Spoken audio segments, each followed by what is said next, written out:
Comunidade Pentecostal Palavra Viva. Tudo é possível ao que crê. Da série Aos que estão chegando. Capítulo 3. As alianças de Deus. Jesus Cristo, a aliança derradeira e perfeita no sangue do Cordeiro. A paz do Senhor, meus irmãos.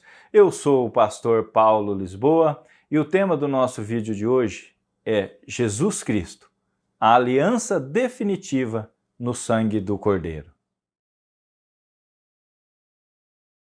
Todas as alianças firmadas por Deus com o homem ao longo das narrativas bíblicas, porém, apontam para uma única e perfeita aliança.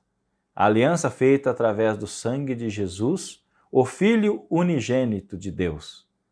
Como vimos anteriormente, o propósito de estabelecer uma comunhão com o ser humano e assim ver a sua glória enchendo toda a terra foi interrompido pelo próprio ser humano, quando optou pela independência e autonomia que a árvore do conhecimento do bem e do mal poderia lhe trazer. Com essa atitude, o homem se afastou de Deus, tornando-se seu inimigo e entregando o domínio das coisas terrenas a seres espirituais malignos, ou seja, Satanás e seus demônios.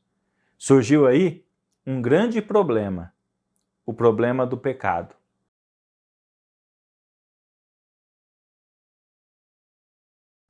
Notem que quando tudo isso ocorreu no Jardim do Éden, ainda não havia lei, ou seja, Deus não havia criado normas e regras. Ainda assim, a Bíblia afirma categoricamente que Adão pecou. Isso é importante para nós entendermos de fato o que é o problema do pecado. Muitas pessoas afirmam que o pecado é a mera transgressão da lei de Deus, ou seja, comete pecado quem infringe um mandamento dado por Deus. No entanto, a Bíblia é clara ao nos mostrar que esse é um conceito muito simplista do que seria o pecado. Já que antes que a lei fosse dada por Deus aos homens por meio de Moisés, o pecado já existia e operava no mundo, trazendo morte e destruição. Na realidade, a maldição decorrente do pecado entrou no mundo justamente através do procedimento de Adão no Jardim do Éden, quando a lei ainda não existia. Então, o que é o pecado?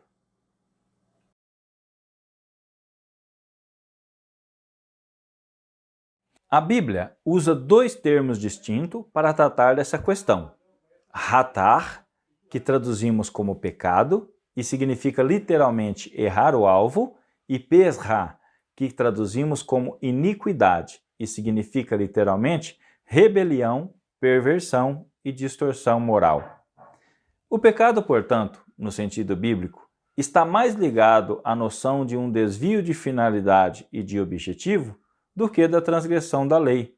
Ou seja, sendo o ser humano criado por Deus para um propósito específico, sempre que as suas atitudes o afastam ou o desviam desse propósito, isto seria considerado pecado. Portanto, não somente a transgressão a uma das normas expressamente prevista na lei de Deus seria pecado, como toda e qualquer atitude que afaste o ser humano do seu objetivo principal, que é o de ter comunhão com Deus e de refletir ao mundo o seu amor, a sua glória e o seu caráter. Podemos nos desviar dos propósitos de Deus para nossas vidas praticando coisas que, em tese, não ferem a lei deixada por Moisés. Quando nos entregamos a gulodices, ao consumismo, à preguiça, à luxúria ou à mesquinharia, por exemplo, nos afastamos daquilo que Deus deseja para nossas vidas, do propósito estabelecido por Ele para nós, e, portanto, pecamos. Diante desse conceito bíblico, é mais fácil entender como pecado tudo aquilo que nos afasta de Deus, que impede a nossa comunhão com Ele e que não permite que nós transmitamos a glória e a essência de Deus, para que seja revelado às outras pessoas por meio das nossas vidas. Já a iniquidade que decorre do pecado é a conduta pecaminosa que, de tanto ser praticada, passa a ser moralmente aceita e constantemente reproduzida na vida das pessoas, das famílias e da sociedade. O certo é que, com a decisão tomada por Adão e Eva no Jardim do Éden, essa tendência de experimentar e tornar hábito a prática de atos contrários à vontade de Deus, que nos afastam dele ou que apagam a sua imagem em nós, se tornou inerente a todo ser humano. O pecado passou a fazer parte do nosso DNA, sendo transmitido de pais para filhos, num círculo vicioso e irresistível. Nos tornamos escravos do pecado e não temos vontade, forças, nem poder para nos libertarmos deste mal que habita em nós. Por melhores que sejam as nossas ações, haverá sempre nelas uma má intenção escondida. Somos impuros em nossos pensamentos, em nossas emoções, desejamos o que não deveríamos desejar, somos incapazes de amar desinteressadamente e pior, é que quanto mais vivemos, mais nos afastamos de Deus e da sua vontade. Para romper o poder do pecado sobre nossas vidas e resolver a nossa inimizade com Deus, o próprio Deus providenciou a solução antes mesmo que o homem tivesse pecado no jardim. Assim, na eternidade passada, ao decidir criar o ser humano, Deus também decidiu que o Criador, na pessoa de Jesus Cristo, viria à Terra como homem, sofreria as consequências do pecado e o venceria, restabelecendo em si próprio a disposição original em que o homem foi criado. Por justiça, tendo em vista que o homem, Adão, se desviou do propósito original e permitiu que o pecado entrasse no mundo, trazendo consigo a morte, somente outro homem, vencendo o pecado, é que poderia realizar esta obra. Por esse motivo, o Filho precisou vir em carne e experimentar a humanidade em sua plenitude. E se o salário do pecado é a morte, a justiça de Jesus Cristo, que não pecou, somente poderia ser atribuída a nós, pecadores, se ele suportasse devidamente a morte, como de fato ocorreu, com o sacrifício que ele assumiu em nosso lugar na cruz, suportando a morte, como tinha direito à vida, optou por nos dá-la.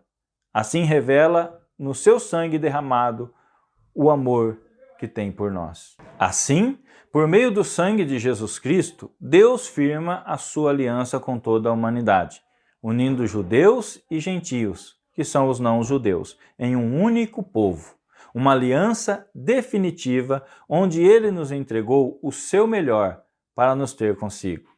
Por meio do sangue de Jesus Cristo, nós que nele cremos, somos libertos da escravidão do pecado e podemos resistir às investidas de Satanás, nos submetendo à vontade de Deus.